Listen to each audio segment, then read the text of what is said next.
today's session, I thought I'll give you a quick roundup about the COVID-19 and about global supply chains, interdependence, especially how we are interdependent on each other's economy, each other's uh, countries as such for supplies and demands. A geopolitical perspective also will be coming in. And finally, I'll be moving on to risk management perspective and ways ahead or how we can cope up with this and how some strategies as to how this can be uh, mitigated, and then we'll have some discussion, and then I can answer questions if you have anything.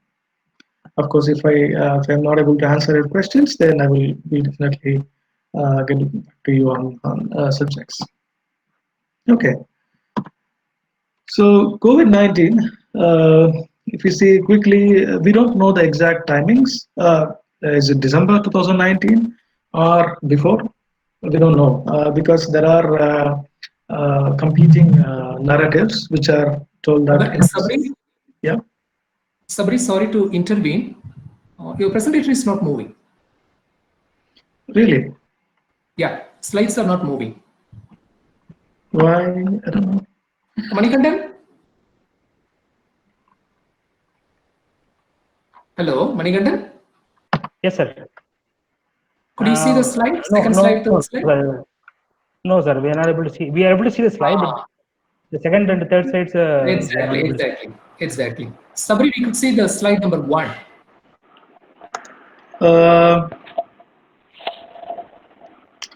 Okay. Just a minute. Yeah.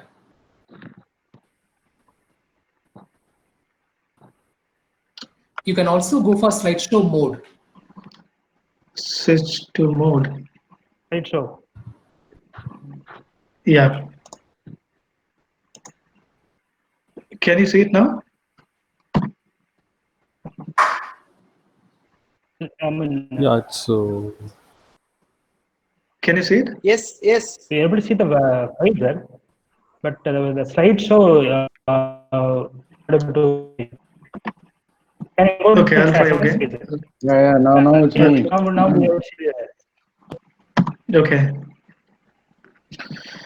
Okay. So I believe there is some few seconds time lag between what I'm doing in this computer versus what's happening online. Okay. So I believe the agenda is clear to us. So what we are here for discussion. Okay. So can you see this COVID-19 slide?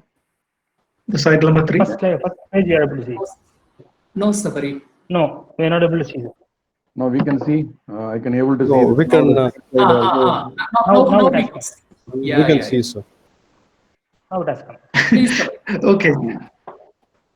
So I think we should wait for a minute. So I think this online distance matters, it seems. It travels all the way from France. Yeah. Yeah, please. Okay. So this COVID-19, we really don't know exactly when it started because there are narratives which say that it started in December towards the New Year. There are narratives which say that it started in late September, October, when there was a Chinese air show in China where the defense people from US military and so on, they came and took part. So there is still inaccurate origins, so we do not know when the virus actually came to surface. And then World Health Organization, they announced this as a pandemic, coronavirus infection as a pandemic, only after reaching a sizable number of infections in sizable number of countries, which is on 11th of March. And then the rate of infection is exponential. Nobody thought it would go in this way. And currently almost all countries have registered positive cases. So I think Antarctica is the only continent where there is no coronavirus. Apart from that, there is corona in more or less every country. And as of today, if you see today's statistics, 4.4 million people they are infected, and roughly about 3 lakh people have died. So vaccination is currently under development. Several countries are in the race. For example, Italy, US, China, so on. And there are about 7 to 8 active candidates, I mean the medicine, in the testing stages. So still we do not know how many days or how many months it will take to get this vaccine done. And at the moment, preventive measures are the only options prevalent. Of course, we have our own medicines. For example, in Tamil Marcelo, Nadu. ಏನ್ ಮಾಡಿಂದ Hello. ಒಂದೇ one time passport ಅಪ್ಪನ charger ಎತ್ತಂದ್ರಿಯಾ So in this preventive measures, we see social distancing, lockdown, face masks, hand washing, but still, does it work forever? So that's a big question. So how long are we going to do this, and how long it's going to be, to what extent in this entire supply chain? So that's a big question. And then we have this uncertain future of supply chains until the medicine is officially available worldwide. So this is where we stand today. So we have already passed about 4 months, 4.5 months now on this epidemic, and still it sounds to be really uncertain. The question is, does lockdown really help us or not? Okay. So looking at global supply chains, so broadly I see two types of global supply chains. The first is the type one, which I say is peculiarly, we can say a China effect. Companies going to countries like China or Southeast Asian countries like Vietnam, Cambodia, or even India, Bangladesh, just for cost saving reasons, right? So just to feel that the labor cost is less, so therefore you go to those countries for your manufacturing or assembly services, and then you ship it back to the EU or US or to Australia or so on. So this is one type. For example, we have this Apple iPhone supply chain. For example, if you see, Foxconn is one of the biggest companies from Taiwan, which manufactures the electronic parts for iPhone. And Luxshare is another company which assembles AirPods for iPhone. So in China, so they manufacture in different places, and then they ship it out to the US through air freight. So this is one way of looking at it, global supply chains. And the type two will be, for example, Indian food supply chains to the EU market. For instance, we buy our Indian food in this local market. So essentially, what happens is, yes. Can you move to the other slides? Slides are not moving. You are in the second slides now. Slides are still not moving. I'm in the fourth slide already.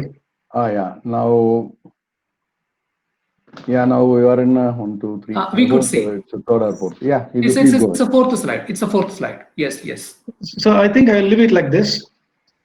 Yeah. Yeah, Sabari, it's visible now. Yeah. Okay. Go ahead. Yeah. Yeah. So I'll just repeat it for those who could not connect it properly. So global supply chains, I see it basically two types. So the type one is basically we are the companies, the Western companies move to China for cheap manufacturing facilities, or to India, or to Bangladesh, Cambodia, Vietnam, and so on. And then you ship it back to either Europe or to the US, and then you have your market there. And type 2 will be typical Indian food supply chains to the EU market. For example, here in France, we get products from India. So all the FMCG, fast-moving consumer goods that you can buy in a Murugan departmental store, for example, comes here to us. So in this case, we get the cereals, pulses, or vegetables shipped from India. So healthcare goods to shipping lanes, for example, Musk shipping lane, and these goods enter EU through France, Netherlands, or Germany, and then the local logistics partners fulfill the last mile distribution. So typically, DB Schenker is one of the big companies, German companies, which does this activity. So here, in this case, you can find that there is no influence of China, there is no influence of any other country. It is just we are consuming straight from India. So basically, there are supply chains which work in this way, which is the type 1, and supply chains which work in this way, which is type 2. Uh, so interdependence. So this is the logic. This is where we are after this World Trade Organization, and the world has become a free trade zone for all of us. So in fact, if you see, even in a country like India, where a lot of sectors which were not opened up were recently opened up. For example, retail FDI where it was not opened up 5-7 years back, and now it is opened up because of a lot of pressure from the WTO. World Trade Organization. So that's why you will see companies like IKEA stepping inside, having a plant in, having a store in Hyderabad, and let's say Walmart having its store in Delhi or in Hyderabad and so on.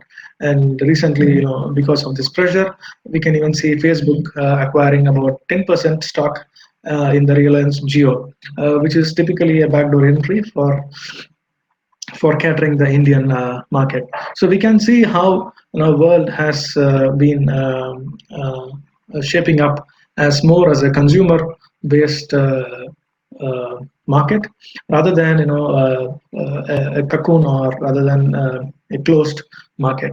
But still, we have this Chinese economy, which is very, very huge, second biggest economy in the world. Still, they are not open for a lot of businesses. So but still we buy from China in terms of our supplies. So the question is, too much of, are we depending too much of on China?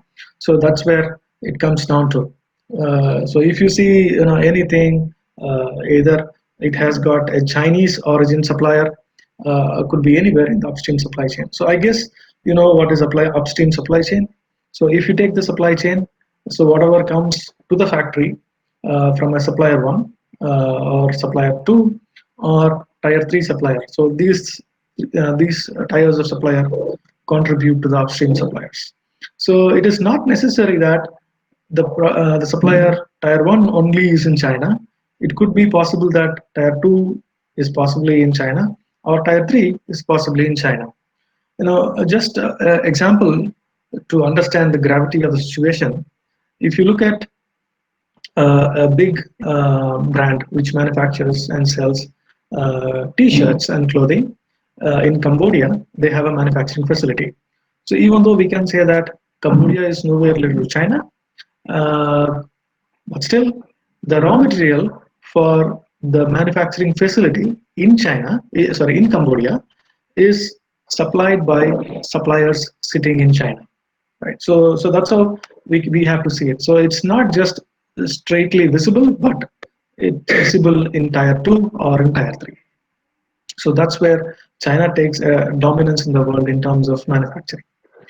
And more than 200 Fortune 500 companies have had a manufacturing facility in Wuhan industrial zone. So this is one of the facts, or I would say this is one of the situations where we can see bulk of companies sitting in China and doing this manufacturing exercise, and especially in Wuhan. So in this interdependence, we can clearly see that businesses are looking at cost. So cost is the key factor to offset other supply chain risks. Yeah. So companies are not worried about anything else, but for them it is the cost. So cost of manufacturing to be as low as possible. So in that case, China is the destination. So that's how companies think, and that's how Chinese economy is built over the last 30 years. And now what we see is the giant China. Okay. So the unfolding of the risk. So this is where the essence comes in. So initially, during the months of January, when China reported the initial uh, infections of COVID-19, what happened was there was not so much of gravity to this situation. There was not so much of importance given to this pandemic, or nobody thought it's a pandemic at that time, to this infection. And during that time, Chinese government said Wuhan will be closed completely under lockdown. So therefore, during the initial time, there was supply shocks, right? So supply shocks mean you are not getting any output from your suppliers. So if you have suppliers in China, in Wuhan, in that case, your suppliers are not able to ship out the products, or they are not able to supply the products, right? This is the supply shock. This is initially.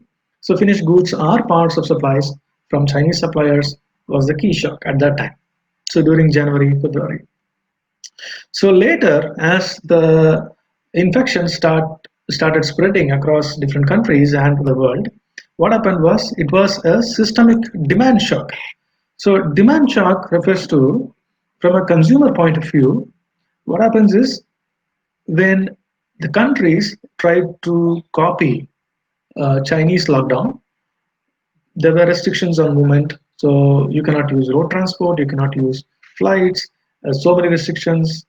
So therefore, what started happening is hoarding of food and utilities started happening. Right. So this is a demand shock, because finally, for a consumer, he goes and buys in a nearby supermarket or a hypermarket. So all the products which are deemed to be essential items were being siphoned off, were being sold away in very quick succession. So now, if we see it as a manager together, so initial supply shocks and then later demand shocks, are we really heading into a bullwhip effect? So this bullwhip effect is also called Forester's effect, and it is reported, I think, in 1960s. So essentially, what it means in bullwhip effect is that information is distorted, right? For a small, for a temporary hike in demand, there is a huge, a multifold hike in the supplies, or at the supplier, and so on. So that's what bullwhip means. So the question is, are we really heading towards a bullwhip effect? However, we should also think about, given the kind of situation now, we have a lot more interconnectivity with all these companies. So the question of information exchange, or information transparency is quite good. So in that case, the bullwhip effect is greatly avoided, I would say, in these times. But still, the question is, are we actually looking at a new normal? So is this going to be the new normal? This is going to be the new way of life? Or is it going to be the new way of having the inventories? So then we talk about this inventory bounce because of this new normal. So inventory bounce refers to, because of this demand shock, what happens is there is a demand which is higher than the average normal demand. So when this demand is increased, then what happens is the supplies will tend to increase their demand, increase their production to meet up their demand, the new demand, instead of just trying to drain out the inventory in pipeline. They will try to build more inventories. So this could also partial effects of bullwhip, and it is what we call as inventory bouncing effect. And also there is still wait and watch situation, because now countries are just opening up. In fact, France has just opened up this Monday, and we don't know will there be a second lockdown, because if you see the worldmeters.org, which gives us the data, real-time data on every day, France will be in top 6 or top 7 countries in terms of infection and in terms of death rate. So with this situation, opening up the economy and opening up of supply chains or the economy as such could result in a second lockdown. So we do not know at the moment because there is no medicine at the moment. So that's the point where we are. So this is the entire context which we should understand how it is affecting us as in the supply chain point of view. So if you see the global healthcare industry, there is a lot of spike in the PPE or the personal protective equipment. So usually when I do my research in humanitarian operations, especially in disaster recovery and disaster aid relief zones, so we talk about personal protective equipment because for people to go and let's say give supplies for epidemics like for example Ebola in Africa, so they need personal protective equipment, or they need, let's say, firefighters in Australia. For example, Australia, they had fire for about 6 months since last September, and it just stopped in March. So during those times, this PPE is one of the most critical items which are required. And at the moment, PPE refers to the doctors, the frontline equipment that people in the front line use. So once again, there is overall spike in this demand.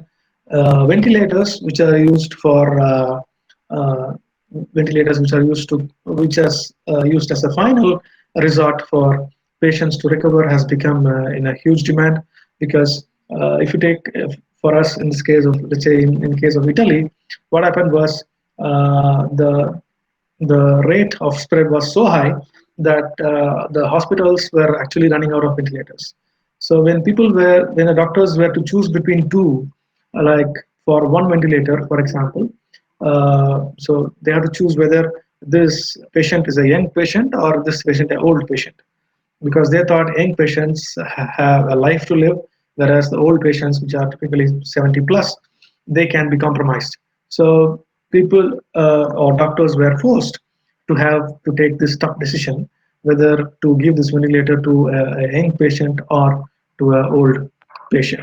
And also we also see a lot of stock out, especially on this hand sanitizers, because World Health Organization, they came up with this idea of washing your hands for 20 seconds thoroughly.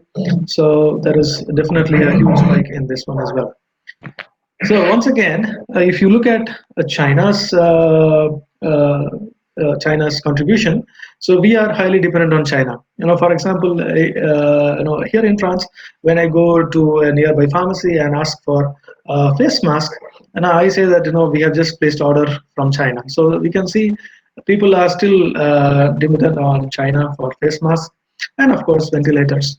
Of course, I read a couple of news that low-cost ventilators are manufactured here and there, and also in India. And of course, people are trying to 3D print it as well. So this is what a global healthcare industry looks like at the moment. Of course, we don't have a vaccine which is approved vaccine.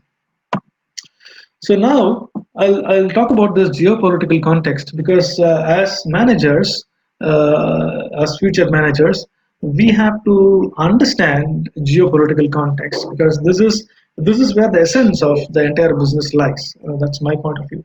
And in fact, in my courses, what I teach here in France, I certainly give at least one day a roundup on this geopolitical views, because finally, at the end of the day, if Trump makes let's say a tariff or a sanction, you're gone. For example, when I don't know if you can recall, a couple of years ago, the trade war between China and the US started because the trump card of Trump's election presidency was he will bring back the jobs to America, and jobs are taken away by China, India, and so on. So he promised to bring back those jobs and so on. So there is a sentiment which goes in the overall economy. So So this sanctions, for example, when Trump initially said that we are having a tariff for all the Chinese manufactured goods, I don't know if you can recall, for about $160 billion goods. So there is about 25% tariff, right? In retaliation, Chinese also gave a tariff hike for the soybeans and then uh, some vegetables which come from US. So in fact, if you go in depth as a logistics manager, when the China announced that tomorrow midnight the tariffs kick into account or take into account, already the shipping lanes which are on the sea, which are carrying huge goods on the sea, were actually driving faster because they want to enter into China before the tariff can actually kick in. So you can see how these tariffs or sanctions really hurt economies and of course supply chains to us, which really matters to us. So there is also this anti-China sentiment, which is also bolstered by so much of media, just to ensure that America's or Trump card, make America great again. So therefore, we can sabotage any other country. So that's the point. So Chinese response, Chinese response. So they retaliated as well. So they gave tariffs on U.S. soybeans and some other agricultural products, and also they also posed a threat saying we will also give we will not supply rare earth materials which are very essential for U.S. Defense systems. Rare earth materials which are mainly supplied by China. So it was China's response. So in a way, we can see this is a kind of a tug of war between these two countries, and because most supply chains globally are having connection towards China, it is definitely you can't have a blind eye and say that no, it's not going to hurt me. It's not possible. It's going to hurt you or your company or your operations. So in the quest of, so if you see why all these things are happening at the backdrop, we can understand that this is in the quest of sustaining or toppling the global superiority. So today, if you see GDP-wise, US is the number one in GDP, followed by China. So China is in the race of who is going to be number one. So in that case, if you see, they are trying to do a lot of activities by making allies, by making friends with a lot of countries, so that they think at some point they can topple the US dominance. And also, now what they're doing is through financial strategies. So for electronic payments, for example, digital currency, Chinese already introduced digital currency to replace the US dollar dominance through renminbi, right? So they have this QR codes, especially backed by the huge companies like Tencent or Alipay. They are doing this.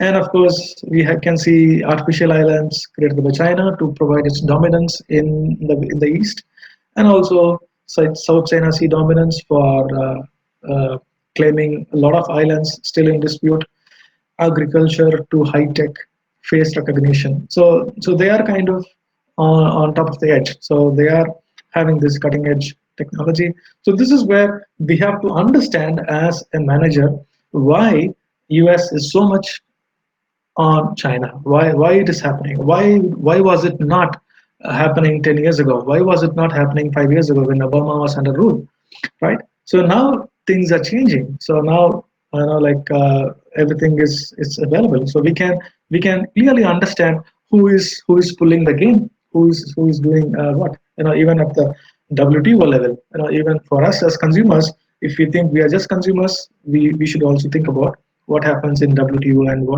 what kind of laws and so on happen in the World Trade Organization and so on. So this gives us an idea why today suddenly in this pandemic China is taking so much of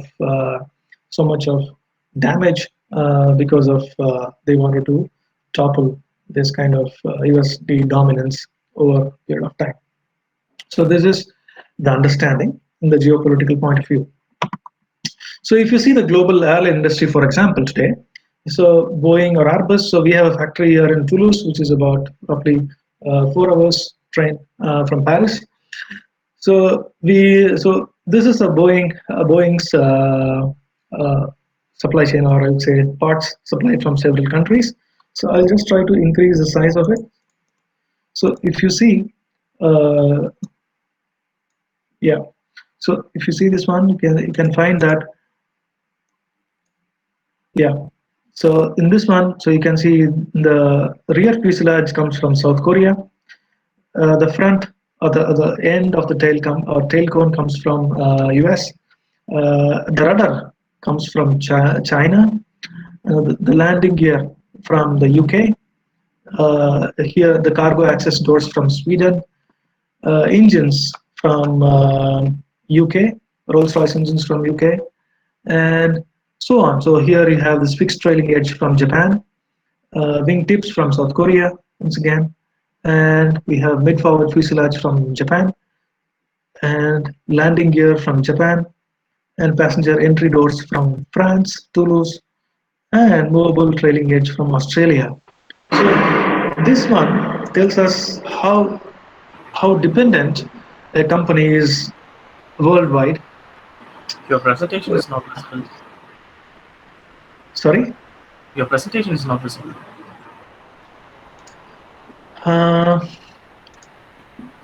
Is it for everybody? Visible. It's visible. Okay. We are in slide number 9. Yes, Please I'm check. in slide 9. Yes, yes. For me also Yeah, it is please not go ahead, visible. No, it is not visible for me. I don't know, because for some it's visible, for some it's not. Yeah, some issues. But we are able to see your slides. Yes, it's We are in visible. slide number 9. Yeah. Yeah. We are talking about Boeing. Yes, yes. Okay. I hope there is no problem. No, still it is not visible. So I think those who are not able to see the slide, please check in the participant list. So there probably you might have to click that slide box. No, first 10 slides it was visible. Then later on it changed. So I hope settings.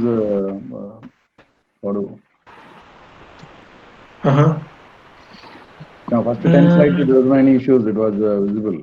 Now suddenly it is disappear and I'm not able to see the slides. No. I'm just in my 9th slide, not yet into 10th.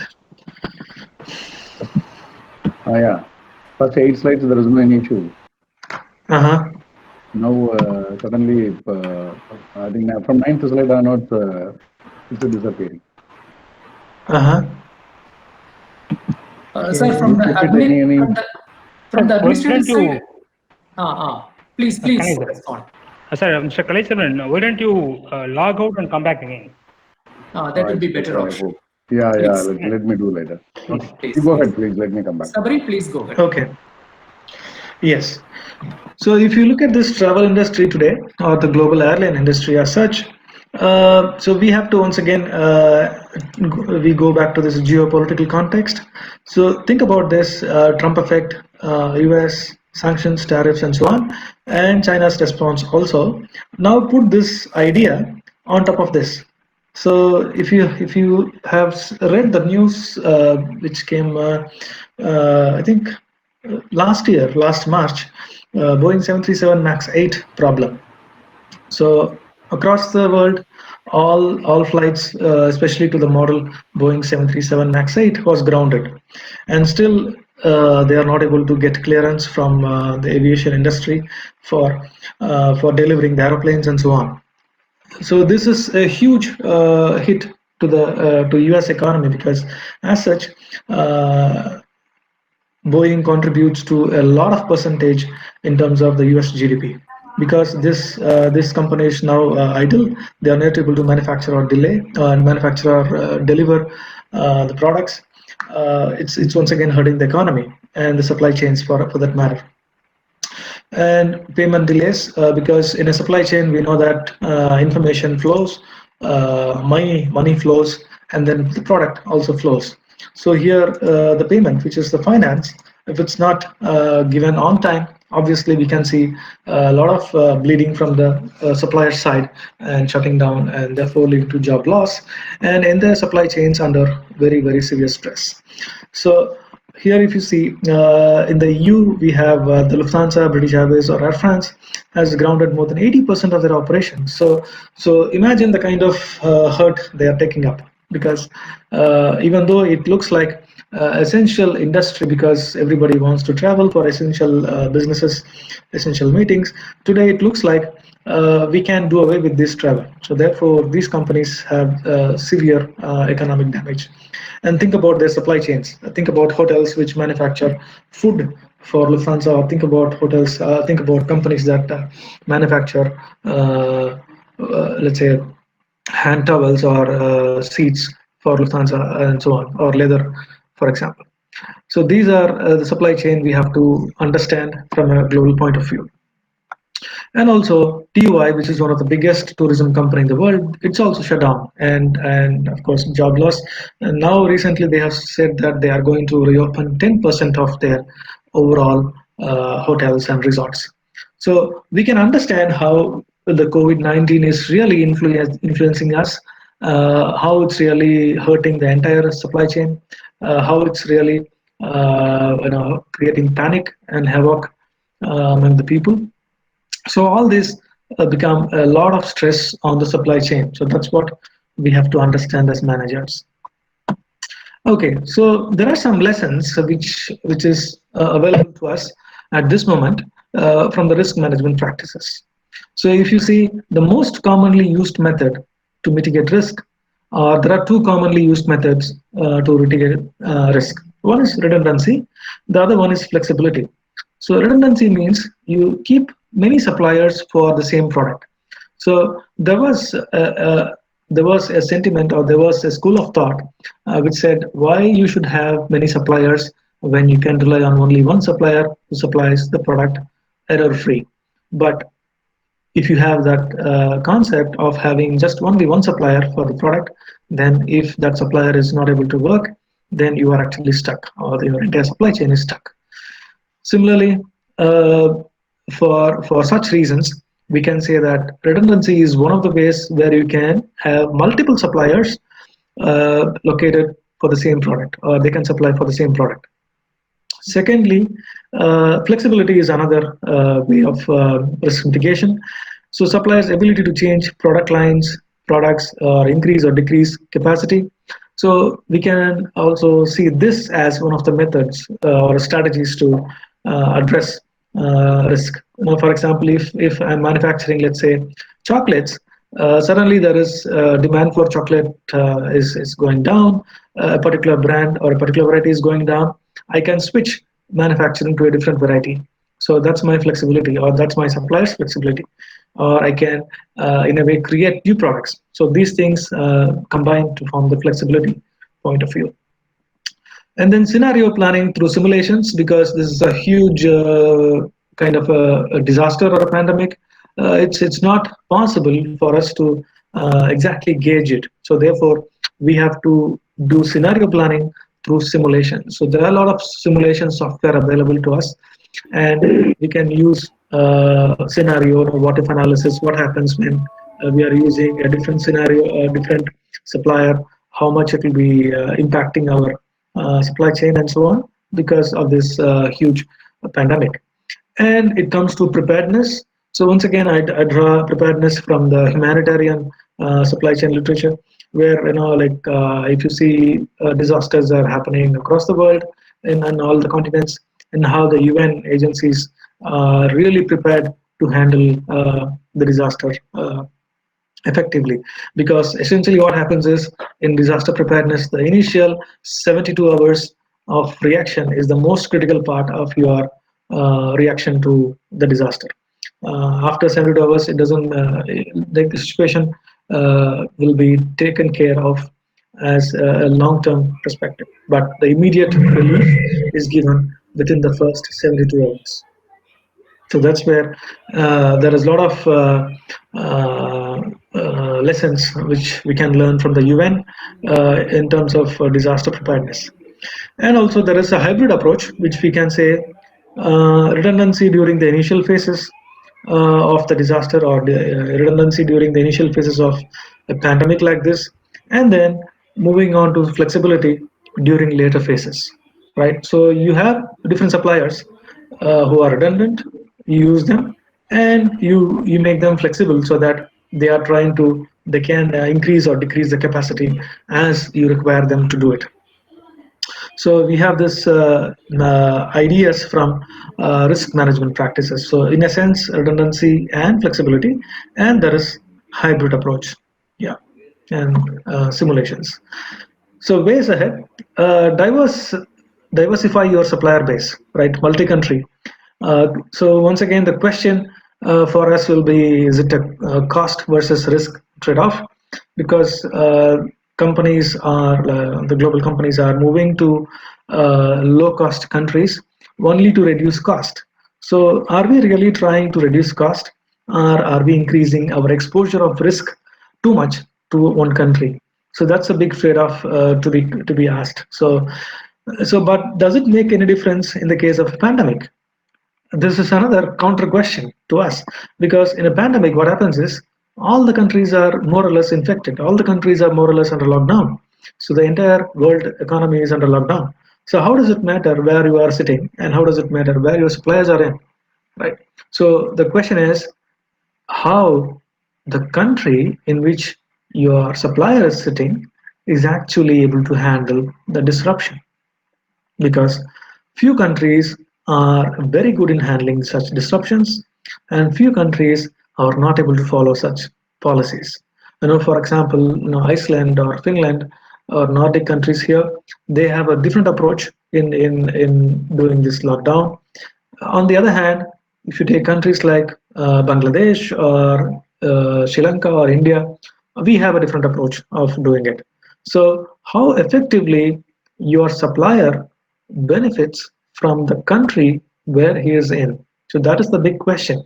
So this is going to be one of the huge criteria, especially when you are doing your supplier selection.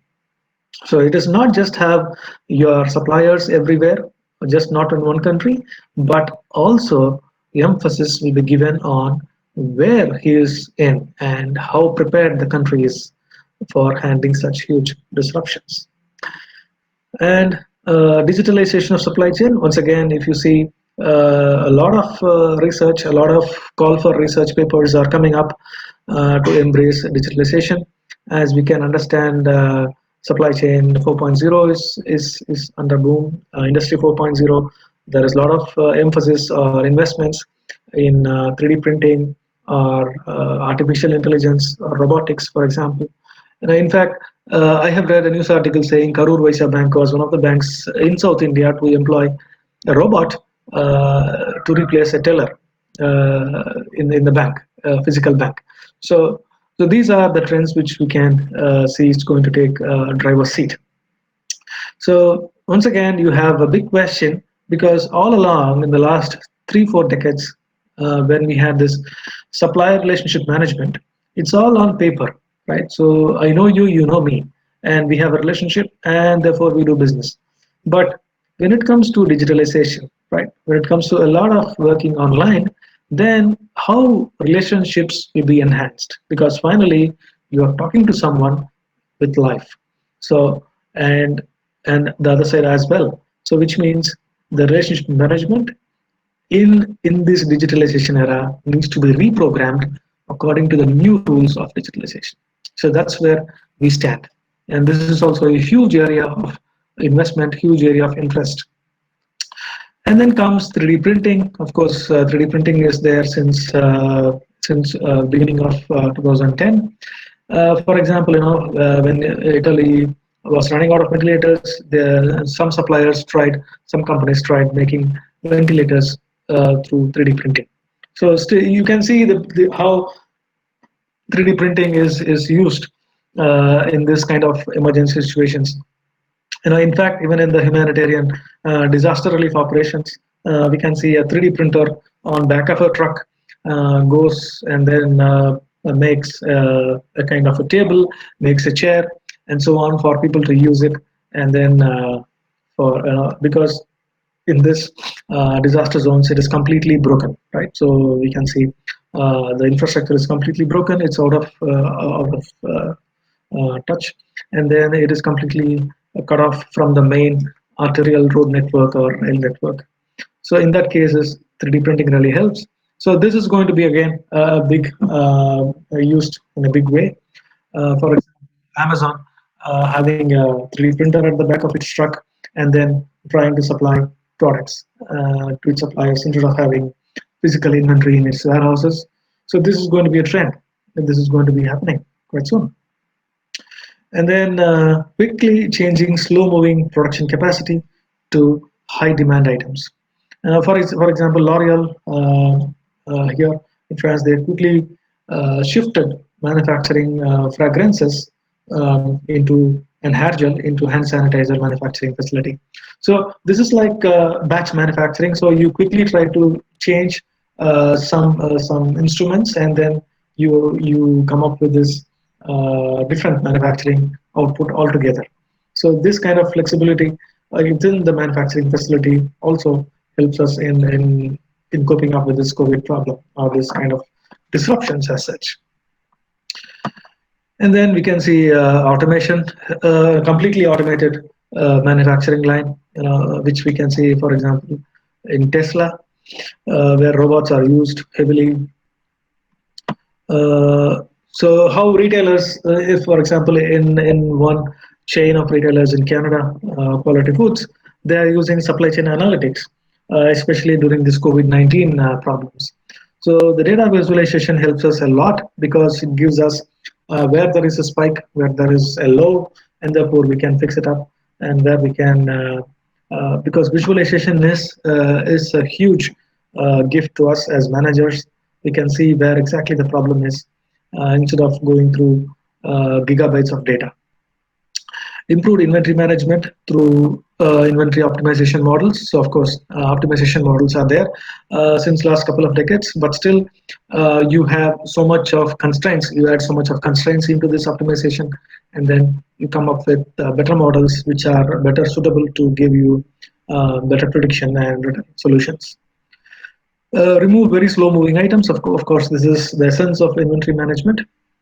And real-time connectedness with suppliers. So when you are connected with your suppliers digitally online in a real time, you'll be able to understand what exactly is happening at the supplier's end and supplier.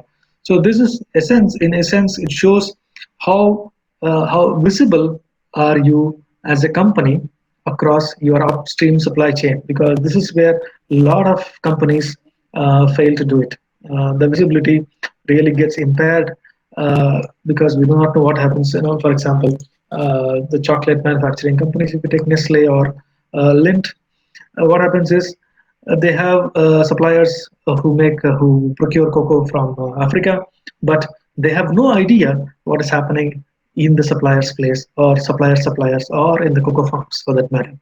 So that's where we have to ensure that the connectedness and the real-time visibility of information to your entire upstream supply chain that really helps in making quick decisions. Some questions I wanted you guys to think about, because anyways you are the future managers, so I thought I'll throw some questions to you. You don't have to answer me right away, but it is just for your thought process. It's just for your thinking process to enhance your thinking skills. So today, how do you see essential versus non-essential items? Because all along we have seen a lot of brands and brand management, marketing, all these things. What happened in the last 4 months? Everything go to hell. So we never bothered about this non-essential items, right? So we only bothered about essential items. So if you are sitting on the other side of the table, let's suppose you are a brand manager for one of the non-essential items, then how do you ensure your business is up and running? So that is the question, right? So the need for marketing and supply chain to work in tandem, right, to meet the requirements of the new normal, right? So, are we saying that after this COVID, all the cosmetic companies will go down the drain? No. So that's where it's time to think about how am I going to stay connected and stay relevant to my consumer, right? Because always the consumer's mindset is having all the essential items, and how as marketers it's going to be driving the supply chain to ensure the consumer feels that the brands or the items or they are feeling so close to it. And there are new ways to reach end consumer. For example, if you see recently, there is online to offline model. You can see this image here. How it's a very simple one. For example, how do you use Swiggy or how do you use Zomato for ordering food? For example, that is one of the simplest O2O model or online to offline model. In fact, the same thing, Reliance Jio and then Facebook is now planning to do this, right? And of course, electronic payments and so on. So there is a lot of it's a huge industry as such.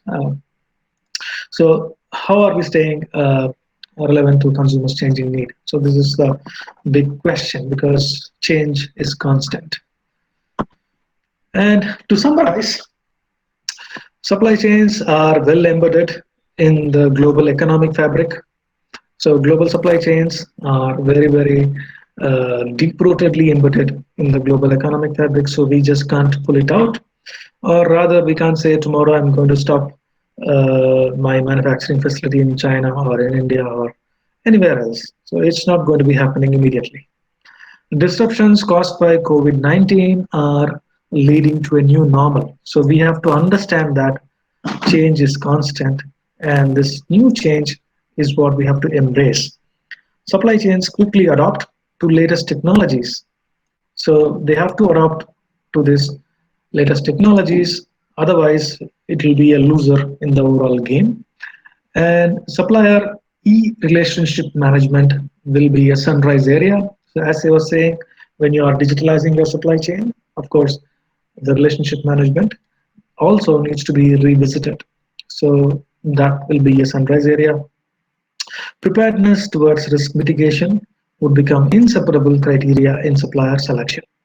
So how prepared is my supplier, right? What risk mitigation strategies are there? So they will have, I'm not saying this is something new, but I'm saying that this will have more emphasis rather than having a very light emphasis. Smart technology, 3D printing, robotics, artificial intelligence, analytics to lead supply chain 4.0. So you will find more and more often these kinds of industries, these kind of uh, information technology, absorbing the entire supply chain jobs. So therefore, as managers, I urge you to also get yourself acquainted and see how you can add value in this supply chain 4.0. That's where your new jobs are going to be. And overall, these strategies lead to higher degree of supply chain resiliency. So once again, we are worried about how resilient my supply chain is, how quickly I can come back to business. So all these technological aspects will help us in bringing back the supply chain to life very quickly. And that's what supply chain resiliency means. So be prepared. And that's my point. Okay, so here I am. So this is my take on influence of COVID-19 on global supply chains. Uh, Please do not consider uh, you are not part of global supply chains. We are all part of global supply chains. So it is relevant to us and it is timely to us. So any questions you can ask me now.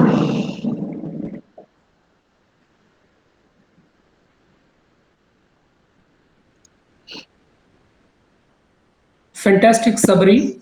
Thank you very much. Thank you. Thank you, sir. Yeah. Now, shall we go to the questions part? Yeah. Okay. Sabari, let me start off with a question. See, the dependence on China Mhm. for Yeah. anything and everything, okay, Yes. it has been on the rise for the last couple of decades, if I'm right. Okay. Yeah. Even during this COVID time, we had to depend on China for some of the PPEs and so on. In fact, Tamil Mhm. Nadu also imported some of the testing kits, or India for that matter. Some of the testing Yeah. kits Yeah.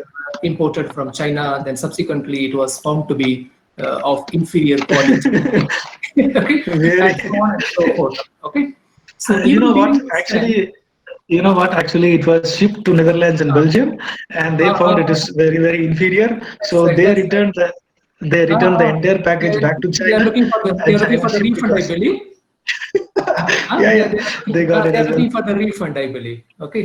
Now, Yeah. if that be the So, case, if that be the case, okay, of mhm, course, I'm looking at the post-COVID scenario where we are trying mhm, to come back to the new normal. Okay.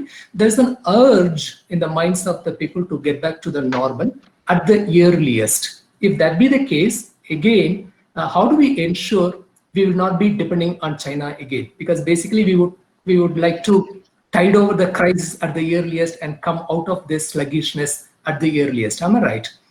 If that be the case, yes. how long will it take for us to See, reduce our dependency on China?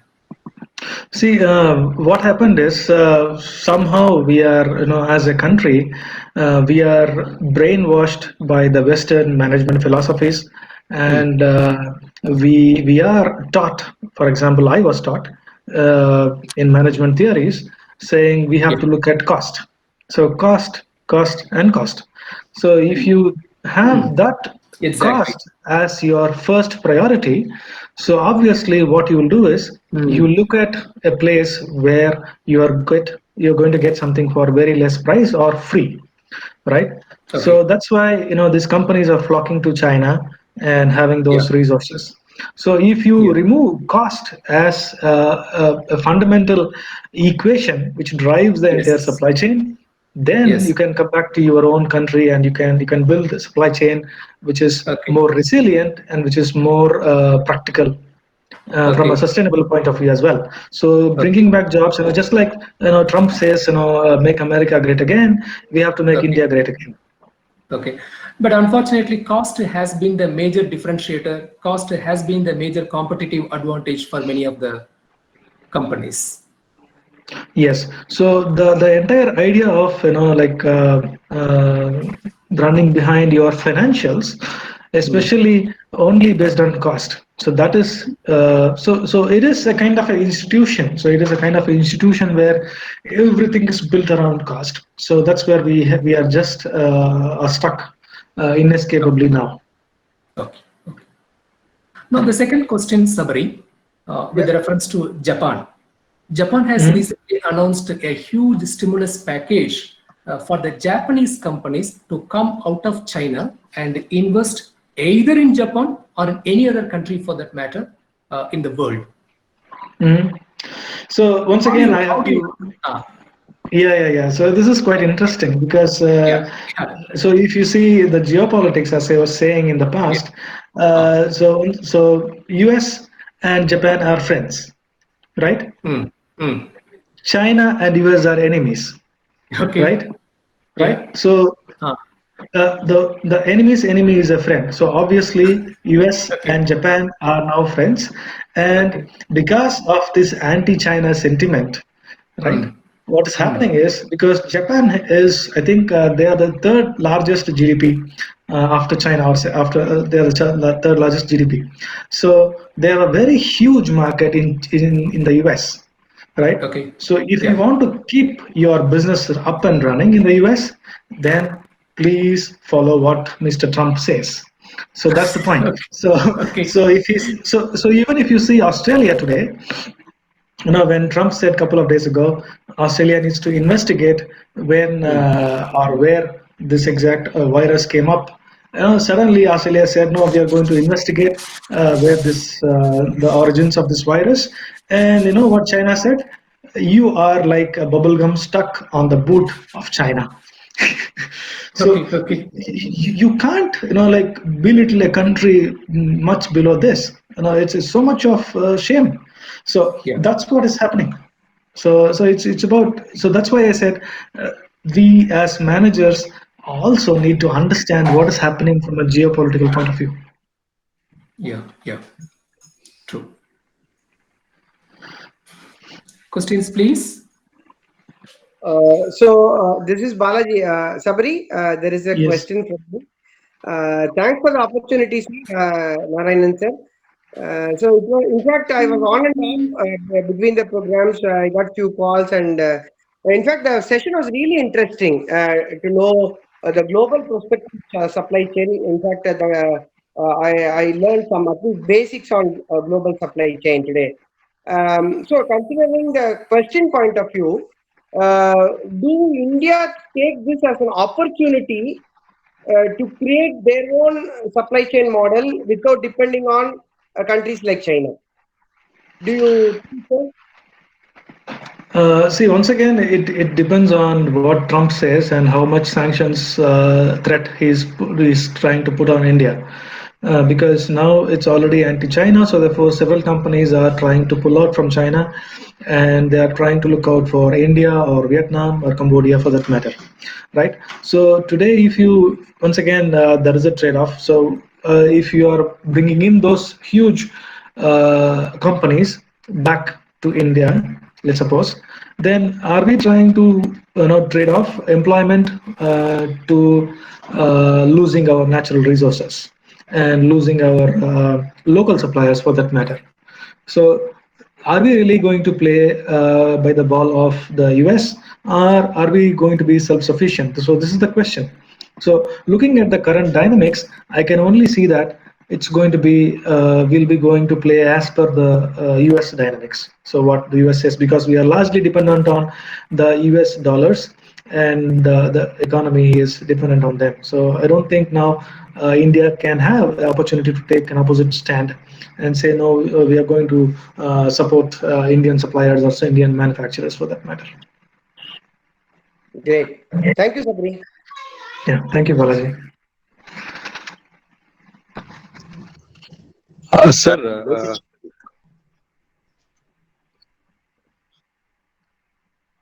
Yes, please go on.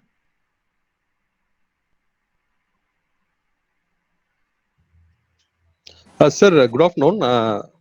This is Sriraman, sir, faculty at DJME. Yeah, Indeed, good it afternoon. was a very good session.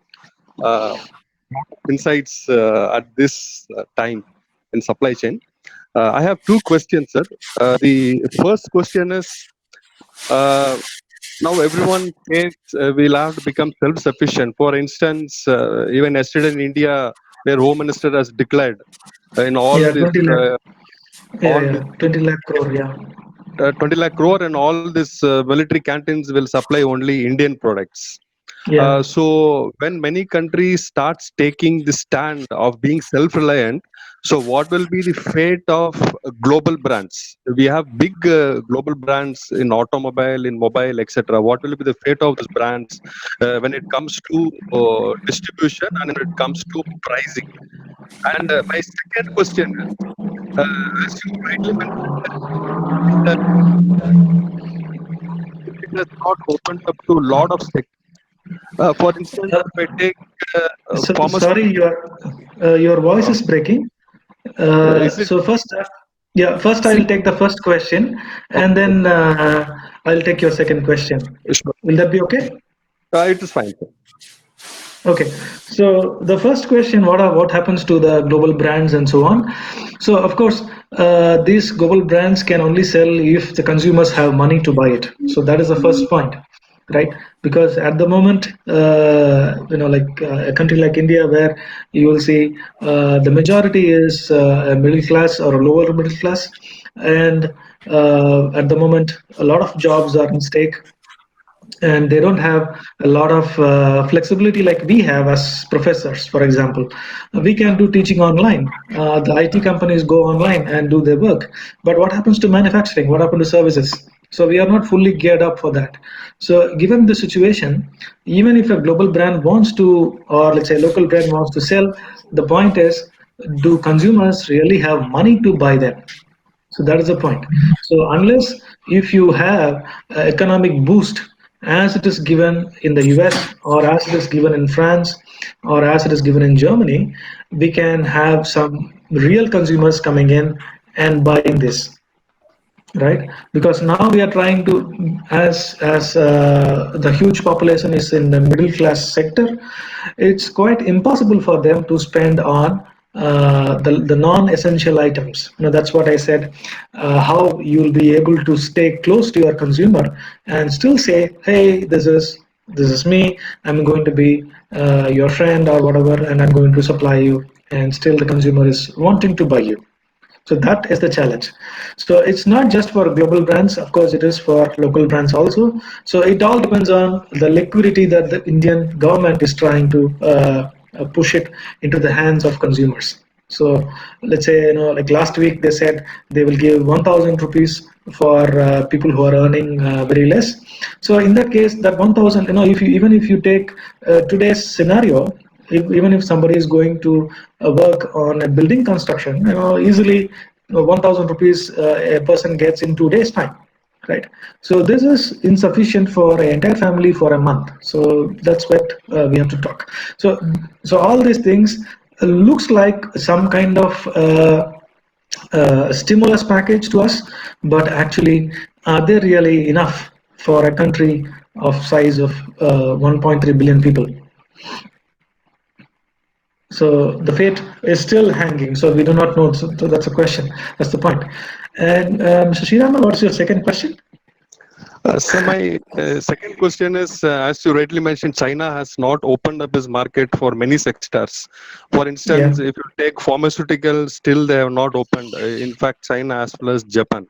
So when countries are threatening, we will shift our factories from China, and if suddenly China opens up markets for those sectors, so what's your opinion? Will these countries will stick on to the same stand, or will they continue in China? See, the my view is China is a giant, right? And these companies are really small. So pharmacy. So if you threaten China, Chinese have a fantastic way of approaching it. I'll just give you an analogy so we can draw some parallel out of it. I think few years ago, what happened? The US said we have a lot of restrictions. We will impose restrictions on this Huawei mobile, especially on technology. So they came up with a lot of sanctions. They came up with a lot of embargo restrictions and so on. So what Chinese said was that, hell with you, we are going to manufacture ourselves. So we are not bothered about your technology, we are going to be self-sufficient. So if you play around with China, or if you try to mess around with China, so they will take you out of the competition, so they will make it themselves. So that's what they are. So let's suppose tomorrow US is going to say, hey boss, we are not going to supply Boeing jets to you. China says, well, that's fine. We have our own completely 100% made in China aeroplanes. Take your jets with you. That's what Chinese are doing. So they are becoming more and more and more self-sustainable. And also look at how they are working around the world. So they are giving capital to projects which they know for sure it's going to be a flop, and they are taking huge lands, especially if you take Africa. If you take, I don't know, I'm not able to recall the name of the city, but in Africa, I think in Nairobi or somewhere, they had a huge multi-million dollar project for road infrastructure from the airport to the city, right? I think it's a 4-lane highway or 6-lane highway. Boss, we know for sure that there is not going to be enough people flying down to that city. But still, Chinese approved that project. The reason is they wanted to make these countries indebted so that they can claim a lot of land. It is very simply, we can say that it is like a Marwadi business. So you know Yeah. for sure the client will never pay back. So you take back the jewel or take back the piece of land or property. Yeah. Yes, sir. True, sir. I'm also of your opinion. We can't threaten them at any point of time. They're literally giants. Think about what happens in India-Pakistan border versus India-China border. Absolutely. Okay, now I Yeah. think we can take Thank you. Saktival, you question. Saktival, you? Saktival, you can go for the question. Good evening, sir. Good evening. Myself Saktivel from DG Academy final year student. So, Mhm. due to this pandemic, some experts are suggested to make an emergency operation center for their manufacturing. So some companies like MSMEs are less capital. So, is it possible for all companies to build an emergency operation center? Now, my first question is, what is Emergency Operations Center? So, yeah, local suppliers are like some products are depends on of long distance or other countries. So, Yes. if some issues are happening, we gather and get supplies from local. Okay, so the point is, so you're trying to ask me if we can switch suppliers quickly. Yes, sir. Okay, so the my answer will be switching suppliers is not that easy. See, say for example, if it is a one-time buy, then we can just go and find out something in the market and then we can buy it. But let's say if it is more customized, so if it is off the shelf, when it is not available off the shelf, so in that case, it's technically not quickly possible to switch suppliers, and also you have a lot of contracts with the suppliers, so which makes it more complex. For example, bills receivable or bills payable, and already there is a lot of outstanding dues, and suddenly you just can't make your choice of shifting to suppliers, but it has to be a strategic one. You can do it strategically slowly, but it cannot be done overnight. It's not possible. So, sir, but if there is some trade wars happening now, in the American and China have some trade wars. So there is a problem or issues between the supplies. So we should have some kind of local supplies, sir. So how do you see No, like this? no, the trade war is happening between America and China. That's right. Yes, sir. And why should we have to have a local supplier? We are just audience. We are just seeing the fight. Yes, sir. So it's but some researchers have said that you will be good at on emergency operations center, sir. So you will be able to create an own supply chain or a good supply chain whenever any crisis like the corona or some economic crisis happen at our supplier countries, our supplier places, sir. So what I think it's will be better than other strategies, sir. So as once again, I wanted to tell you that of course this is a very good thing. If you can have your local suppliers, it's really sustainable because you are looking at the social component of sustainability. That's fantastic. But the point is, how quickly can you do it? It's possible in Japan. For example, when one of the main suppliers of Toyota, they went on fire, the other suppliers were able to really manage manufacturing the component which could not be supplied by the supplier who was in fire. So in that case, as a community, they helped and then they were able to come out.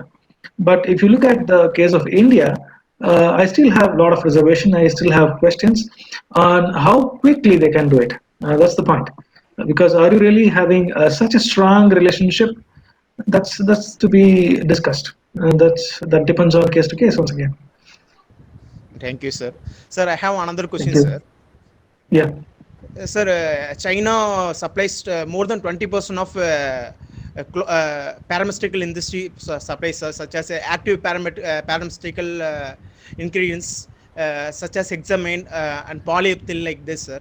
So without that, we cannot make the medicines for cancers and some paracetamol. So if is that is possible to take against China, sir, China's markets.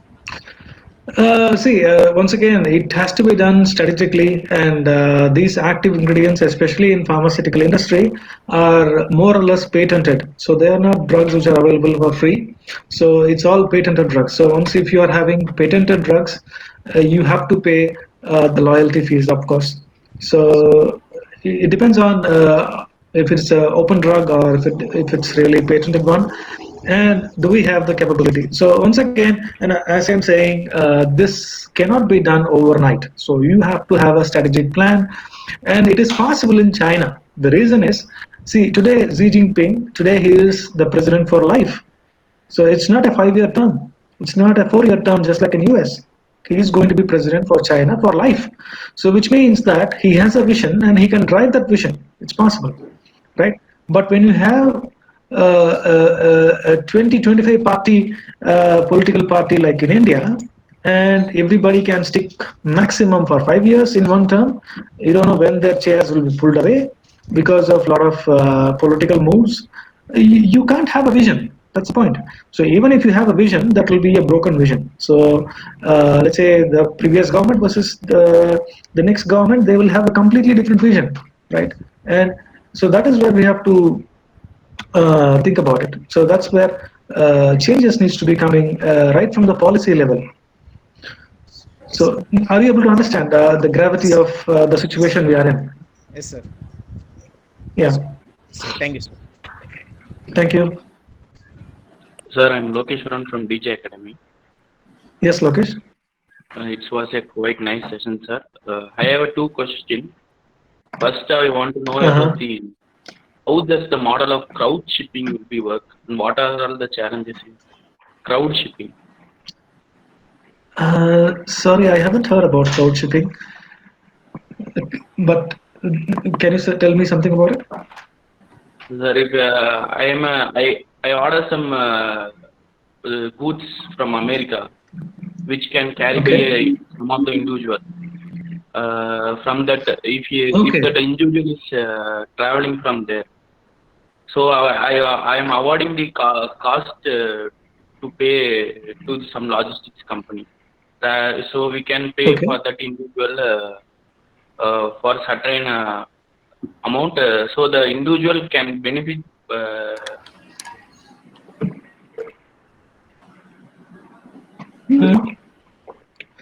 Yeah, the Kurvi type model. Yes. Yeah. Okay. It is point to it. The person who delivers is the tourist who will willing to travel from America to India. He is not like a transporter. He is adding by coming from America. He can whether took our product and come to deliver us, so that he will be benefited some cost.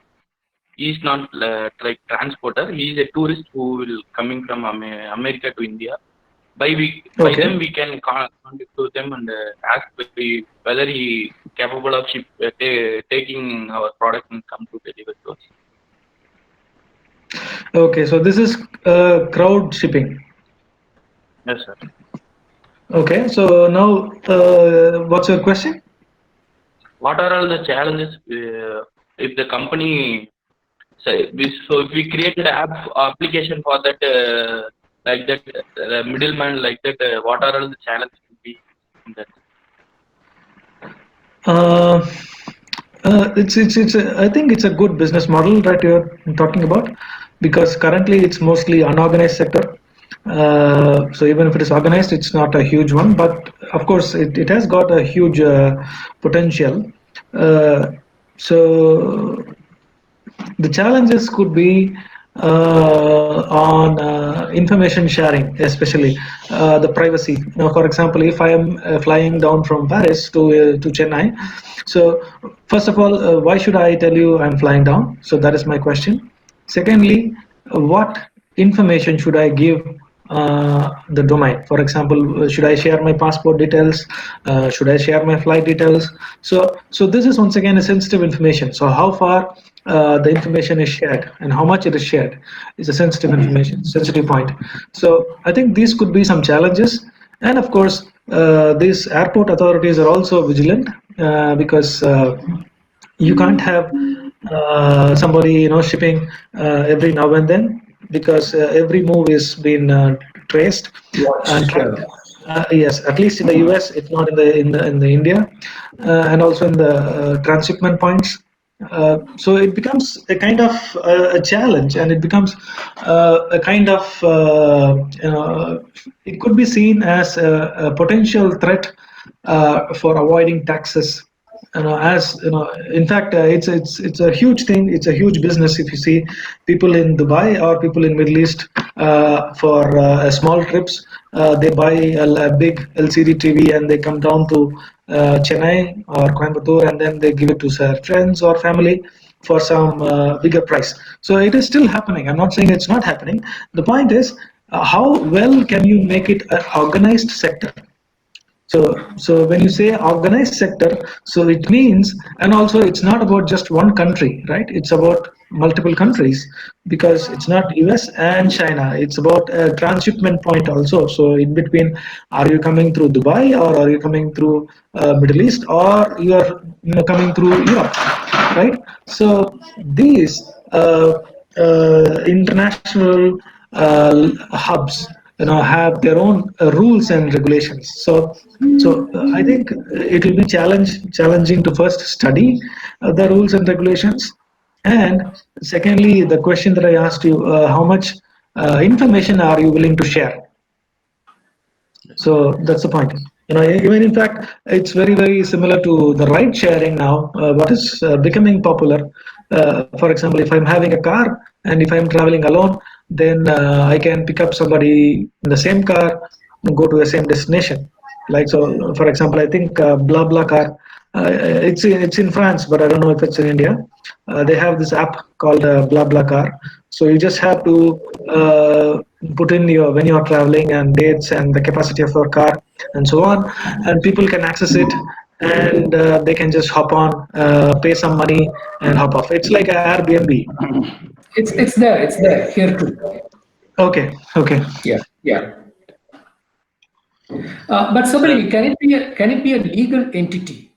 This crowd shipping and other things. It cannot be a legal entity. Am I right?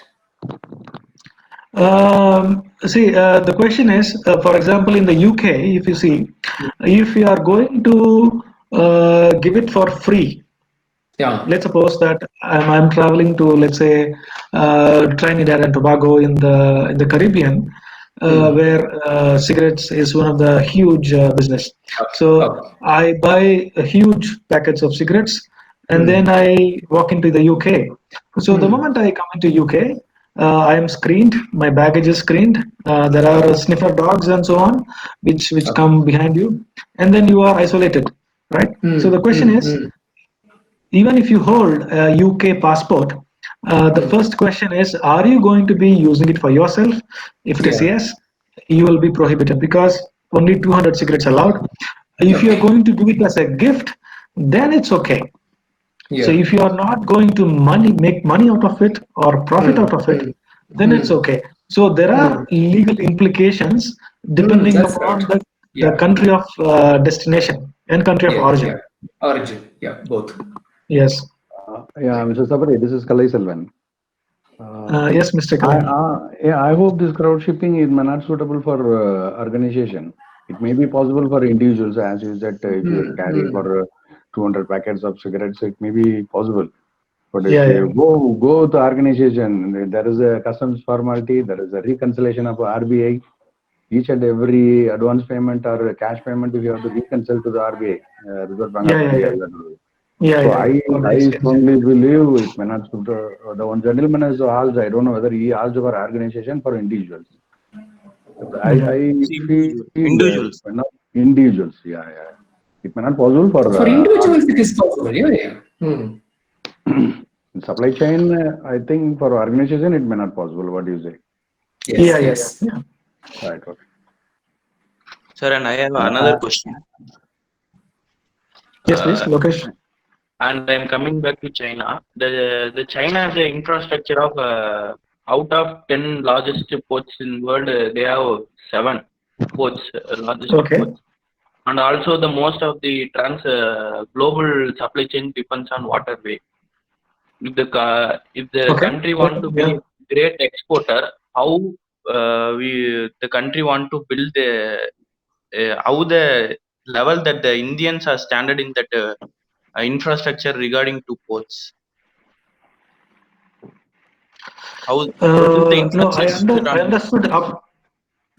No, I understood up to the Chinese one. So they have 7 largest ports, and then they wanted to sell everything via ship, and then sir, for India, if the India want to be a greatest exporter, how it challenging for them to build the infrastructure like that?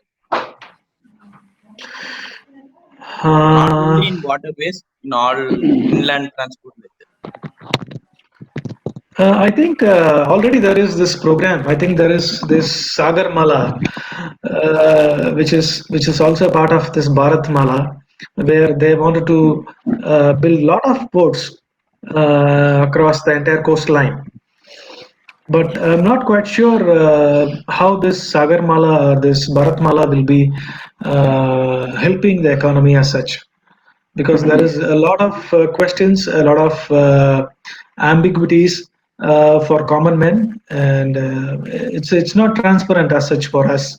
So that's still so that's what I said. So within China, they have a clear vision, and they wanted to. They are actually behind the race for toppling the U.S. Dollar dominance through their economy. But as far India, it's still a question. So you really never know because it once again boils down to the kind of policies the government has. So even if one government agrees to something, the next government could really put it off. So that's possible. And yeah, so we don't know as it yet. Mr. Sabari? Yes, Mr. Kalai? Yeah, I have small questions. See, as you said, China is the giant. They have infrastructures, everything. Yeah. Who can be the immediate alternative for China? Which country can be an immediate alternative? It may not possible for UK and Europe by cost wise. Yeah. So, which are the country you feel can be a immediate alternative for China? In India, may not possible immediately because China they have the huge infrastructures. I recently read an article. They have 130,000 kilometers expressway, whereas India is having 1,500 kilometers. Okay, Yeah, everyone speaks now. India, Indonesia, Vietnam can be alternate, but it may not possible immediately. Yeah. China is built over of a 30 years period. This infrastructure, am I right? Yeah, So yeah. what's your suggestions? Which are the country maybe in better than India? Any country is there? So once again, I'm not saying it is not possible for India. It is possible. Of course, we are also having several technology, all kind of facility. But still, to overcome immediately from China, we cannot go for Japan, UK, or US because it may not possible. Yeah. So, is there any other So country in your experience? Can you tell me anything about this? see, in my view, I think there is no near competitor, but at least somebody who is at the back could be Vietnam or Cambodia. But no, as you said, it is all long-term prospects. So we just cannot have a short-term solution for a long-term problem. So these are all needs to be strategically designed. For example, how strong their currency is, how strong their manufacturing power is, how they build their image with respect to quality, and so on. So at the moment there are several competitions, and as I said, Cambodia, Vietnam, or India also. But the question is still companies, what kind of products are we talking about? Are we talking about let's say technology products? Are we talking about medical products? Are we talking about, let's say, fast moving consumer goods kind of products? So each country has got some specialization. For example, Taiwan, which is very very good in technology, so they are on the front end, or they are on the cutting edge for artificial intelligence and this face recognition software and so on. So if you want, then it could be the first place. So it depends on which industry we are talking. And also, as I said, if you want, then the country has to be having a long-term vision, which has to be very strategic, and we can only have, let's say, about a decade's time to see which one is coming up. But once again, after a decade, the question is, where will this US and China be? So they'll still be ahead of these things, because today they have this dominance, and they have the position to have sanctions and tariffs and so on. So you can just simply have a tariff, and then you can just simply have sanctions and say, get out of the business. So that is still possible. Yeah, good answer. Taiwan is one of the best country where we can find as an alternative of China. What about that North America country like Brazil? Do you find any? You mean South America? South America, I'm sorry. Okay. Do you find any infrastructure from them? Is it possible for them? Can we go to them for automobile products? Actually, Brazil also looks like India. See, my knowledge about this Latin American countries is limited, and I had a couple of friends from Brazil, but what I heard from them is it's more of an agricultural country, and it's more because it's a huge country, like several times bigger than India, and the population is very very less. So which means you can literally own hundreds of acres of land. So and the people are more of agricultural backing. So I still don't know how it could be a suitable destination for your automobile products. Brazil, I refer from several articles. Brazil is one of the hub for automobile. Even in fact, after US and Europe, all new models will go to Indonesia, Brazil, then it will come to India. Yeah. So if you see the BRICS nation, so Brazil stands first. So in that case, even they have this Embraer jet from Brazil. So even if you see this a couple of days ago, there was a deal between Embraer and Boeing, which was failed. It's basically from Brazil. So they are also in this front line, and they are also having this mega cities like Rio, for example, which is a huge city. But still, the point is, how Brazilian can we go? Yeah, so it's like a mindset. So it's like an Indian mindset. So you have to be going Brazilian mindset to cater to them. Okay, thank you. Let me try to find out. Yeah. Thanks, Mr. Sabari. Thank you. Really Thank nice you. conversation. Okay. Yeah, thank you, Kalai. Yeah. So good evening, sir. I'm Sridhar from DJME. Yes. So I have a question. Our state is maintaining inventory and having a buffer stock in all the stages. Whether you think this buffer stock system has helped us in this pandemic time? Can you repeat your question, please? Sir, actually we will be maintaining buffer stocks in every stages, like a retailer, wholesaler, everywhere we will be maintaining the buffer stocks, especially in FMCG goods. Whether do you think this buffer stock system have helped us in this pandemic rather than going for JIT everything? See, that's where the question comes. Once again, how much stock are we talking about? So, because this pandemic is everywhere, right? So you cannot have, let's say, 1 year supplies in your godown just like that. So because it is so much of money, so it is so much of money or capital being locked down. So it's not possible.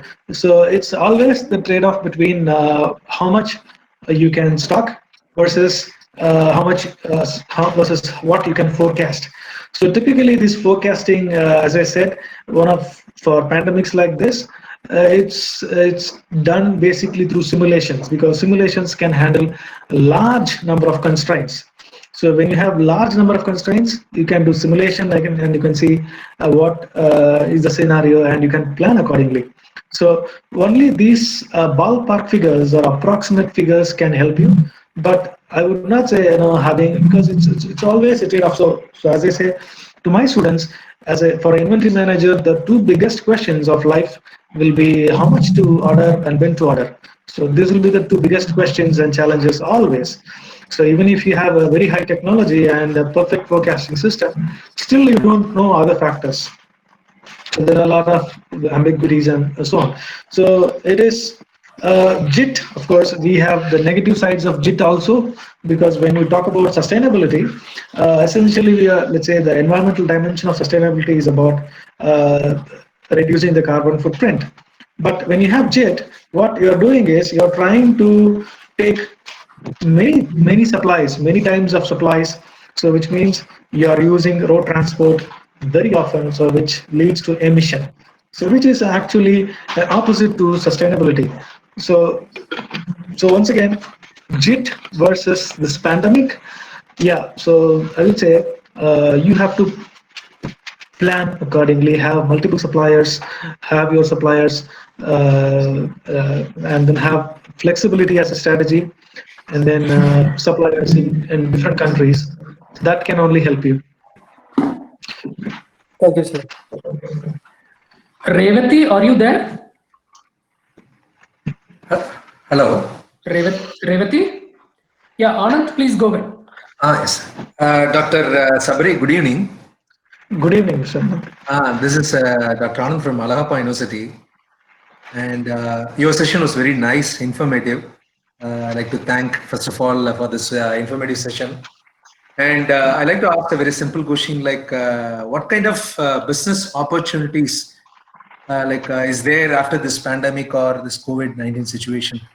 Could you please spot out any few business, like in terms of like small, medium enterprises like that? So with respect to this, I would say digitalization is the only opportunity today, because when you say social distancing, or when you say this coronavirus it's not going to be eradicated, it's going to be coming back just like your cold and cough, like every year. So which means that we have to find ways to live with this problem, right? So and try to reduce it as much as possible. So given this situation, and I'm sure pharmaceutical companies are trying to make a lot of money because of this WHO's announcement saying this is not going to be eradicated. That is one. And number two, whomsoever is going to make the patent is going to be richest, right? He's going to be the richest person. So because this is expected to come every year in both hemispheres, northern hemisphere and also in southern hemisphere. So because of this situation and some aspects that we are doing currently, social distancing and work from home as much as possible, so on. So I would say, to what extent are you trying to digitalize your supply chain? Right. So that is where the future business is going to be. So Okay, sir. digitalization in terms of having robotics, in terms of using artificial intelligence, in terms of using 3D printing. Of course, 3D printing is very small, but still, artificial intelligence and robotics are going to be playing a really big way.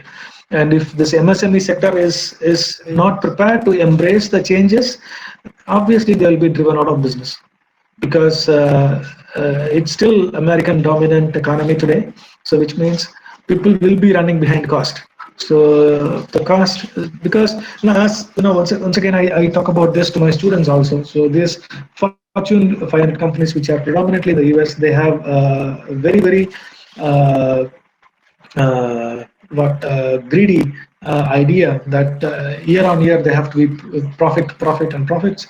So for profits, you can cut cost, you can cut labor, you can throw people away from jobs, or you can use them as rats, testing rats. You don't care. Finally, it means how much is my bank balance? Am I in the Forbes richest list or not? So, because of this attitude, what happens is the same pressure will be pushed on the supply chain, and finally if you see the suppliers tier 1, generally tier 1 is not affected, tier 2, tier 3, it comes down to MSMEs. So that is where the maximum brunt will be, and unless if they are going to be go digital or digitalize as much as possible, it's not going to be an easy job after COVID. Okay, sir. Thank you. Thank you very much. Thank you. Thank you.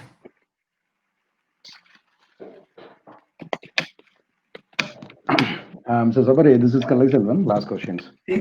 Yes, sir. No problem. I observed you have mentioned some of the countries making ventilator through 3D printing. Can you tell me which are the countries are making? So because we are also urging to develop those products. See, I read an article saying Italy was doing 3D printing of ventilators. Uh-huh. So you can find some information from Italy or companies from Italy which are using that. Okay. Any other country? Any other? I'm sorry, I'm not able to recall today. Recall now. Okay. Okay, let me find out. Okay. Thanks for the information. Yeah. Thank you. Thank you. Please continue. Yes.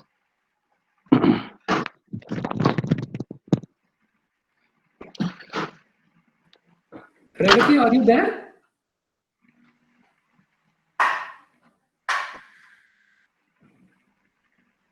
Revati Gautam wants to raise a question, Sabari, but some or other she couldn't make it. Uh-huh. Okay. Sir, I think ma'am's mic is not on. That's what the message we are getting here on the screen.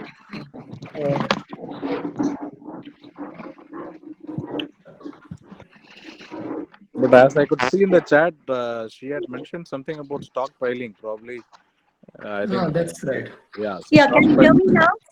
Yeah. Can you hear me? Yes, Revati, very well. Yeah, Sabari, first of all, delightful and very absorbing discussion. And thanks to Professor AGBN for inviting me. My question is, we are prioritizing medical supplies right now, right? And all over the logistics and distribution is prioritizing medical supplies. But I've lived in Africa and the Gulf, and a lot of perishable goods are employed over there, are used over there. So my question is regarding this packaged and canned foods, and they have very short shelf lives.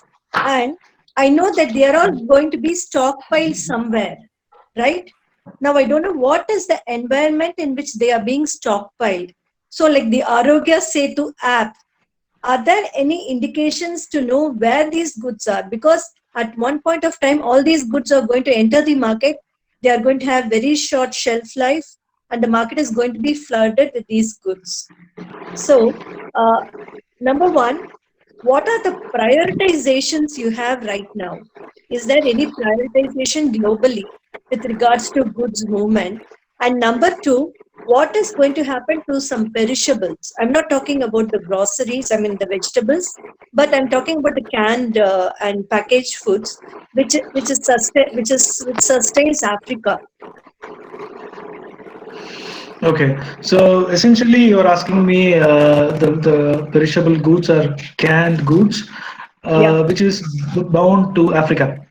Yeah. Okay, because here including dairy, you know. Yeah. Okay, including Brazil. Yeah. Okay, because here in the Europe we don't have any problem with, especially with regard to the canned goods, because obviously the climate is cold, so you just keep your window open so it doesn't get spoiled. But when it comes to Africa, once again, yes, they have a lot more other problems to tackle, and suddenly all of a sudden you have this problem as well. So I would say the companies that is in charge of delivering these goods are they can only decide. And also, if it is humanitarian goods, for example, in Africa, some of the items are bound, which are canned, are bound for humanitarian purposes. For example, for undernourished children, there is a company in France which manufactures groundnut paste, which is very Okay. healthy, which has got very good protein content and also mineral Okay. content for undernourished children. Okay. So, so these companies have to make a call. Once again, if it is because if it is lockdown, of course it is lockdown. So which means the air conditioners, the chilled supply chain doesn't work. So that is a big problem. And also these products do have a shelf life. So it's going to be a complete loss for the company. And of course, I'm very sure that these companies have insurance packages. So which means they will be insured against these damages anyways. So I think the insurance companies will be burning the brand. Thank you, Sabri. And another thing is you mentioned about the geopolitical context. I Mm. think it's very important for even students to be aware of the geopolitical context of any business they are working in. And it's only Yeah. like a harsh reality of a COVID-19 that has brought it to us, because we Yes. generally see it as one of the environment factors in a business scenario, and we Mm. just gloss over it, but we never pay attention to it. But now such a thing has brought home to us how all businesses and all factors are interconnected. I think Yes. that's a good learning for students and even for teachers like us who are rooted in some old fashioned views. And thank you for bringing it up front and putting it out there. Thank you so much, sir. Thank you. Thank you. So, in fact, in my courses that I'm teaching here, I have at least 2 hour session on this geopolitical view, just to give them, what are we talking, and just to give them an idea. It's not something independent. It's not something that's falling from the moon. It's all embraced and it's all very well interconnected as a fabric in the supply chain. So we have to understand what kind of pressure that companies get out of this threats like sanctions or tariffs and financial lockdowns or so on. Just for example, if you think about Iran, Iran has got very good oil supplies. Just because Iran is not friends with America, you have a sanction, and finally they have lost the economy. So, for example, if you see today, Venezuela, which is also one of the biggest countries in terms of oil, they cannot sell even oil to India, or which is a very good crude oil, right? Or for that matter, Iran. So there are sanctions across countries which make business with Iran. So therefore, you stop Iran from doing this, and you pull out from this nuclear treaty that France, UK, Germany, China, and Russia signed together along with the US. Suddenly, because Trump thought I'm not friends with Iran, he pulled off, and therefore the entire thing goes for a spin.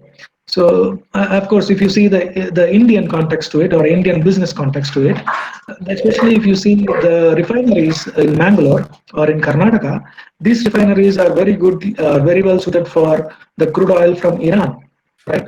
Because the Iran's crude oil is like every crude oil has got its own composition, and this factory is calibrated for Iranian crude oil. So suddenly you say, I'm not going to supply from Iran. You have to use the oil from Saudi Arabia. You have to do all your production process realigned. So that is where it comes down to. So it's nothing. We cannot just close our eyes and say it's political news and it's nowhere related to us. Of course, it is very much related to us. In fact, Sabari, it hits us straight. sorry Yeah, to yeah, interrupt again. Yeah, it's the what akin to what we call the butterfly effect. They say a yeah, yeah, butterfly yeah, flaps its wings somewhere and somewhere a typhoon strikes. So yeah, yeah, somebody sneezes yeah. in Wuhan and the whole world shuts down. Yeah, yeah, yeah.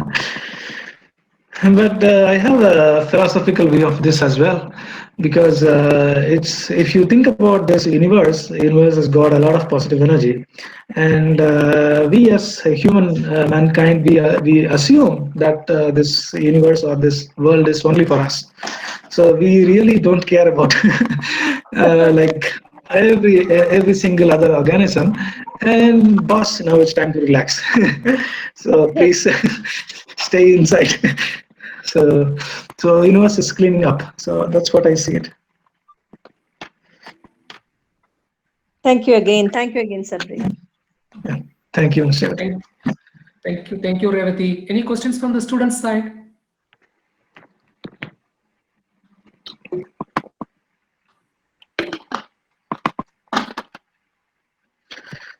So questions?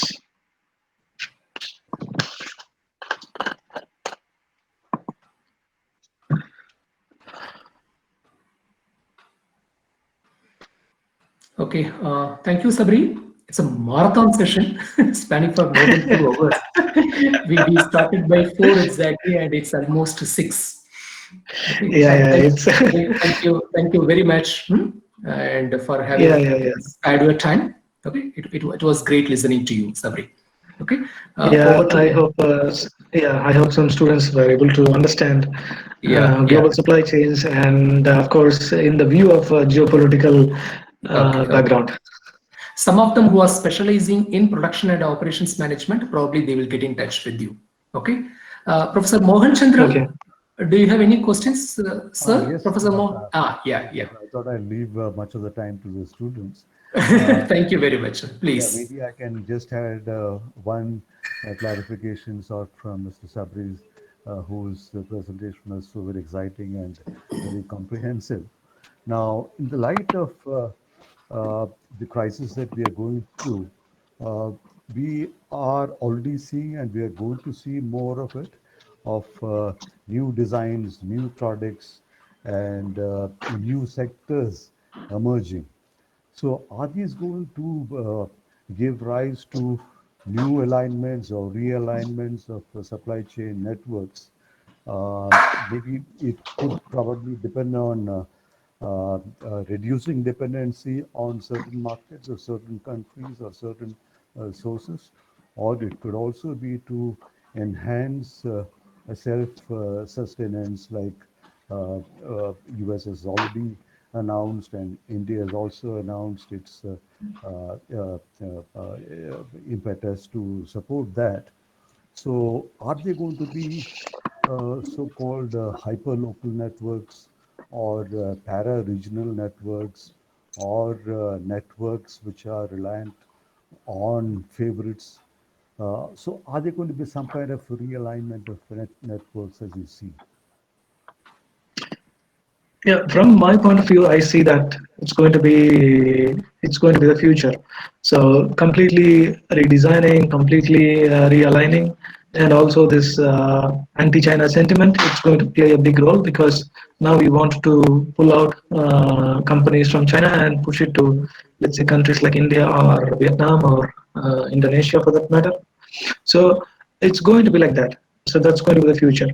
And of course, definitely, the speed at which we are digitalizing the supply chain, it's going to be accelerated in a huge way. Because if you see a couple of articles where people are talking about digital currency and so on, already China has launched digital currency, and Alibaba is one of the biggest players that is backing this currency. And of course, they are testing it with McDonald's, which is a very huge company. So when you see these huge companies setting a trend, obviously it sets a trend of the entire supply chain, where the MSMEs are also a part of it. Because finally, all the smaller rivers join the big ocean.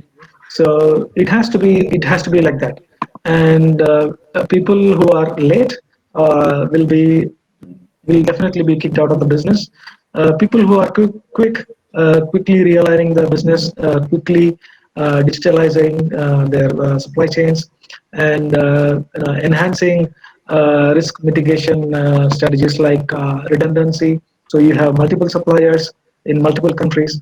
That's what it's going to be, and also driving flexibility to a large extent. So when we talk about flexibility, of course, batch manufacturing comes to our mind. So of course, we can see such things coming up, and also because see the idea is people want money, so that is the idea. So companies want money. So companies want to show quarter-on-quarter profit increase in profits. So when they have this at the background, they will do anything and everything to to run the business. So which means that is why they're trying to bring in artificial intelligence. When I have this question, across the world there is population increasing in all countries. Across the world there is unemployment rate increasing in all countries, and why people are pushing artificial intelligence left, right, and center, just to throw away people. For example, in Germany here, there are already tests going on in replacing truck drivers, for example. So all along, let's say somebody who has been driving trucks for 20 years, suddenly what job will he do after saying that, boss, you are no longer required to drive the truck. It's satellite which is going to drive the truck. So the point is, they will do everything to do this, and of course, we have to be also be in the race. So we have to quickly realign, and we have to quickly have this cushion of having redundancy and flexibility, of course, backed by digitalization. So it's going to be new jobs, it's going to be new supply chains, it's going to be new sentiment, new relationships. Yes. Yes, thank you, Shabir. Yeah, there are going to be new products, new services. Yeah, a product like the mask, which is only in the medical domain, now it is purged into the public domain. We never thought of ventilators out of the hospital. Now we're Yeah, seeing yeah, yeah, ventilators in mobile test vans. yeah, Uh, yeah, yeah. Last 2 months we have not needed formal work clothes. Uh, so we're going to see a whole lot of new products and new services emerging, which is going to change uh, the model around which the supply chains probably are going to be built. Thank you so much, Mr. Shabri, and thank you, Yeah, Dr. thank Anand. you. Yeah, thank you, Professor Mohan.